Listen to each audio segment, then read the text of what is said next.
ঘটনা ঘটে গেছে গাজায়। নিজেদের মধ্যে গোলাগুলি করে প্রাণ গেছে ৩১ ইসরায়েলি সেনার। একসঙ্গে এত সেনার মৃত্যু খুব একটা দেখেনি ইসরায়েল।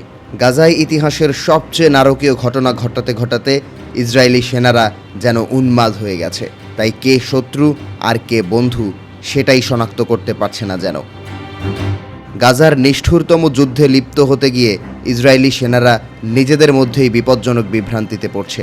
শুক্রবার ইসরায়েলের সামরিক রেডিওতে প্রকাশিত এক প্রতিবেদনে জানানো হয়েছে, ইসরায়েলি সেনাবাহিনীর অন্তত ৩১ সদস্য ফ্রেন্ডলি ফায়ার অর্থাৎ নিজেদের ভুল গুলিতে নিহত হয়েছেন।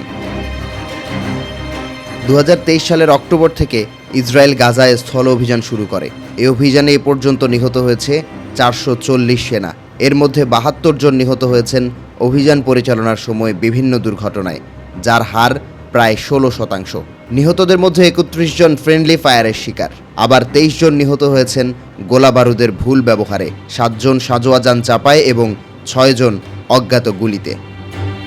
চলতি বছরের ১৮ মার্চ ইসরায়েল যখন গাজায় সামরিক অভিযান পুনরায় শুরু করে, এরপর থেকে আরও ৩২ সেনা নিহত হন। তবে সাম্প্রতিক মৃত্যুর মধ্যে মাত্র ২ জন অভিযানের দুর্ঘটনার কারণে নিহত। বাকি সেনাদের মৃত্যু হয়েছে বিভিন্ন অনাকাঙ্ক্ষিত ও অস্পষ্ট ঘটনার ফলে। আরও জানা গেছে ৫ জন সেনা উঁচু স্থান থেকে পড়ে গিয়ে কিংবা প্রকৌশল সরঞ্জাম ব্যবহারে অসতর্কতার কারণে প্রাণ হারিয়েছেন। এসব ঘটনা বাহিনীর অভ্যন্তরে চলমান বিশৃঙ্খলা, অস্থিরতা এবং মনস্তাত্ত্বিক বিপর্যয়ের দিকেই ইঙ্গিত দেয়। বিশ্লেষকদের মতে এই ফ্রেন্ডলি ফায়ার বা ভুল গুলির ঘটনা নিছক দুর্ঘটনা নয়, বরং এটি ইসরায়েলি সেনাদের মধ্যে ক্রমবর্ধমান মানসিক চাপ, ক্লান্তি এবং বিবেকগত দ্বন্দ্বের বহিঃপ্রকাশ। মধ্যপ্রাচ্য বিশেষজ্ঞরা বলছেন, দীর্ঘ সময় ধরে বেসামরিক ফিলিস্তিনি নারী শিশুদের ওপর হামলা চালাতে অনেক সেনাই বিভ্রান্ত, অবসন্ন এবং চরম রকম মানসিক দোলাচলে পড়ছে। সামরিক আদেশ আর মানবিক চেতনার মধ্যে টানাপোড়েনে তারা নিজেরাই নিজের শত্রু হয়ে উঠছে।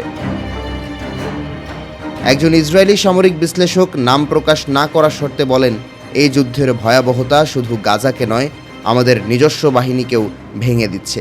আমরা আমাদের সেনাদের হারাচ্ছি শত্রুর হাতে নয়, নিজেদের গুলিতে। এটা শুধু কৌশলগত ব্যর্থতা নয়, এটা আমাদের নৈতিক ভাঙনের প্রতীক। অন্যদিকে আন্তর্জাতিক মহল থেকে বারবার যুদ্ধবিরতির আহ্বান সত্ত্বেও ইসরায়েল গাজায় হামলা বন্ধ করেনি। গাজার স্বাস্থ্য কর্তৃপক্ষের তথ্য অনুযায়ী এই যুদ্ধ শুরু হওয়ার পর থেকে ৫৭,০০০-এর বেশি ফিলিস্তিনি নিহত হয়েছেন, যাদের অধিকাংশই নারী ও শিশু। যুক্তরাষ্ট্রের মধ্যস্থতায় জানুয়ারিতে একটি অস্থায়ী যুদ্ধবিরতি হলেও তা মার্চের শেষেই ভেঙে পড়ে। এরপর থেকে গাজায় বিমান হামলা, স্থল অভিযান এবং মানবিক সহায়তার উপর বাধা আরও তীব্র হয়েছে।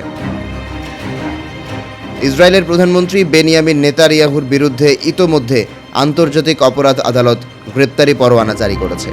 পাশাপাশি আন্তর্জাতিক বিচার আদালতে চলছে ইসরায়েলের বিরুদ্ধে মামলা।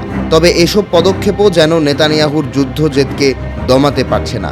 যুদ্ধ চালিয়ে যেতে গিয়ে তিনি নিজের বাহিনীকেও এক অনিয়ন্ত্রিত, বিপর্যস্ত ও বিভ্রান্ত বাহিনীতে পরিণত করেছেন, যেখানে ভুল গুলি, দুর্ঘটনা, যুদ্ধবিভ্রান্তি যেন এক নতুন বাস্তবতা।